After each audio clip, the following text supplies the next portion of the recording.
بخش سوم گزارش مربوط به موقعیت جنبش‌های اجتماعی پیشرو در جامعه ایران. رؤوس سیاست‌های ما در قبال این جنبش‌ها در این بخش از گزارش بیان شده: جنبش کارگری، جنبش زنان، جنبش دانشجویی و جنبش کردستان. در مورد جنبش کردستان تو این بخش از گزارش که الان مورد بحث ماست مطلب زیادی هنوز نیومده. علتش هم این بود که ما دو تا کنگره رو پشت سر هم خواهیم داشت و در اونجا فرصتی خواهد بود که با دقت و ریزبینی بیشتری به مسائل جنبش کردستان بپردازیم. ولی در هر حال برای اینکه از وقت کنگره هر دو تا کنگره به خوبی استفاده بشه و دچار دوباره کاری نشیم، ما در این بخش از گزارش به جنبش کارگری، جنبش زنان و جنبش دانشجویی خواهیم پرداخت. بخش چهارم و آخرین بخش گزارش به موضوع سیاست ما در زمینه شکل دادن به یک قطب سیاسی چپ هست و این هم باز اهمیتش برای همه رفقا روشن هست و در این گزارش سعی شده که اگر نه خود پلتفرم ولی خطوط اصلی یک پلتفرمی که در این زمینه یک روزی بایستی از جانب حزب کمونیست ایران تدوین بشه و شاید در همین کنگره فرصت اون باشه و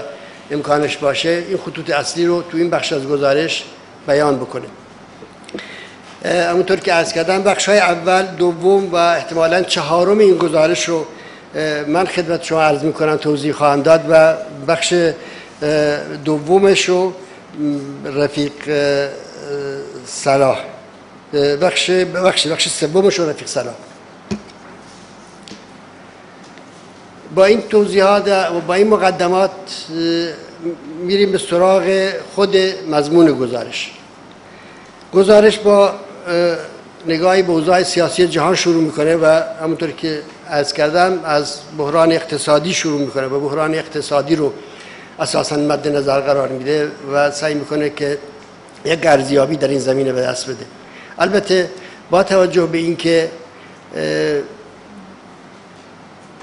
ما در منطقه‌ای هستیم که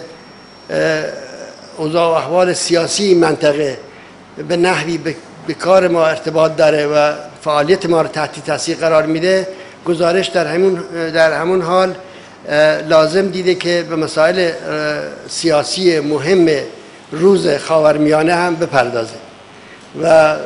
به طور ویژه‌ای شاید رو مسائل مربوط به عراق، افغانستان و کشورهای مجاور ایران و همه این مسائلی که در خاورمیانه اتفاق میفتن و به نحوی فعالیت ما تحت تاثیر قرار میدن و یا به خاطر نزدیکی ما و به خاطر ارتباطی که از لحاظ عینی و عملی بین فعالیت ما و تحولات سیاسی و رویدادهای منطقه وجود داره، ما درش میتونیم صاحب نظر باشیم، ما میتونیم به جزئیات مسائل راجع به این منطقه بپردازیم. این مسائل ما باش رو در رو هستیم و قاعدتاً کنگره ما و کمیته مرکزی ما درش بایستی صاحب نظر باشه و راجع به بعضی از جوانب این رویدادها و تحولات سیاسی حتی اتخاذ سیاست و حتی اتخاذ تاکتیک بکنه. در هر صورت همونطور که عرض کردم بحران اقتصادی محور بحث ما در مورد اوضاع سیاسی جهانه. در مورد بحران اقتصادی اول این خدمتتون بگم که به هیچ وجه نظر ما مسئله نیست که این یک رویداد غریبی بوده، یک رویداد ابتدا به ساکنی بوده. هر 10-15 سال یک بار ما شاهد بودیم در طول 150 سال اخیر حداقل که جامعه سرمایه‌داری دچار بحران شده و هر بار سعی کرده بحرانش رو با تحمیل فقر و فلاکت، جنگ و ویرانی و مسائل متعدد دیگه از سر بگذرونه. بحران اقتصادی 2-3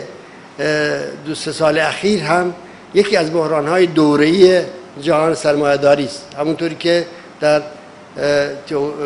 دیدگاه‌های مارکس به روشنی پیش بینی شده و توضیح داده شده راجبش. منتها تفاوتی که این بحران در مقایسه با بحران‌های چند دهه اخیر داره، عمق و دامنه اونه. عمق این بحران و دامنه اون بحران، این بحران رو تنها با بحران اقتصادی عظیمی که در سال 1929 و بعد از جنگ جهانی اول، چند سال بعد از جنگ جهانی اول اتفاق افتاد مقایسه میکنن. از اون تاریخی به بعد هیچ وقت جهان سرمایه‌داری بحرانی به این عمق و به این وسعت به خودش ندیده و عوارض و عواقبش هم به همین نسبت و در همین ابعاد دامنگیر توده‌های کارگر و مردم زحمتکش در سطح دنیا شده و هنوز هم داره میشه و در جریان هست. شاید بی مناسبت نیست که اگر در این فرصت یه مقدار راجع به اون به اصطلاح برتری ایدئولوژیک، سیاسی و اخلاقی که به خصوص در این دوره تئوری و ارزیابی‌های مارکسیستی در زمینه مسائل اقتصادی جهان، در زمینه مسائل جهان سرمایه‌داری به طور کلی پیدا کرده، اینو یک بار دیگه ما یادآوری کنیم. بسیاری از صاحب نظران بورژوا، بسیاری از اقتصاددانان طبقه سرمایه‌دار در یکی دو سال اخیر یک بار دیگر سراغ ایده‌های مارکس رفتن در این زمینه و یک بار دیگه اذعان کردن به اینکه جامع‌ترین و صائب‌ترین دیدگاه‌هایی که در زمینه توضیح بحران سرمایه‌داری عنوان شده از جانب متفکر بزرگ طبقه کارگر کارل مارکس بوده. مارکس به روشنی در این زمینه میگه که انگیزه سرمایه‌دار کسب سوده و برای کسب سود طبقه کارگر رو استثمار میکنه. کار کارگر منشأ سود سرمایه‌دار هست، اما کالایی که سرمایه‌دار در نتیجه فعالیت اقتصادیش تولید میکنه اینو به بازار عرضه میکنه و در بازار با رقابت روبروست. بنگاه‌های مختلف با هم دیگه رقابت میکنن و سرمایه‌دار اگر بخواد سود مورد نظرش رو به دست بیاره بایستی بتونه کالاشو در مقابل رقباش در سطح وسیع‌تری، در ابعاد وسیع‌تری به فروش برسونه. خب برای اینکه بتونه این کالا رو به فروش برسونه در سطح وسیع‌تری بایستی اولا کیفیت کالا رو ارتقا بده و ثانیاً قیمتش رو ارزون‌تر کنه. تنها در این صورت میتونه با رقبا مقابله بکنه. اما اگر بخواد کیفیت کالا رو ارتقا بده و اگر بخواد به قیمت ارزون‌تری اینو تولید کنه چه کار باید بکنه؟ بایستی بخشی از سودی رو که از فعالیت بنگاه اقتصادیش به دست میاره این بخشی از سود رو باز برگردونه به اون جایی که سرمایه گذاری کرده برای تولید اون کالا. یعنی همیشه مجبور میشه بخشی از سود رو اختصاص بده باز به توسعه کارخونه‌اش، توسعه بنگاه تولیدیش، توسعه بنگاه اقتصادیش و در نتیجه بارآوری کار رو بالا ببره. با بالا بردن بارآوری کار میتونه وارد عرصه رقابت‌های گسترده‌ای با رقبای خودش بشه. خب برای اینکه این کارو بکنه میاد یه بخشی از سرمایه رو که از سودی که حاصل شده از فروش کالا این سودو باز برمیگردونه تو فعالیت‌های اقتصادیش. اما سرمایه دار برای اینکه بتونه ابعاد فعالیت اقتصادیش رو توسعه بده به این قناعت نمی‌کنه که تنها سودی که از فعالیت بنگاه اقتصادیش به دست آورده اون سودو برگردونه برای توسعه کارش، بلکه سعی میکنه سرمایه‌های سرگردانی رو هم که اینجا اونجا هستن جمع آوری کنه. سعی میکنه که به یه نوعی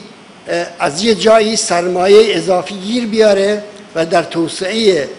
بنگاه اقتصادیش اینو به کار بندازه. جایی که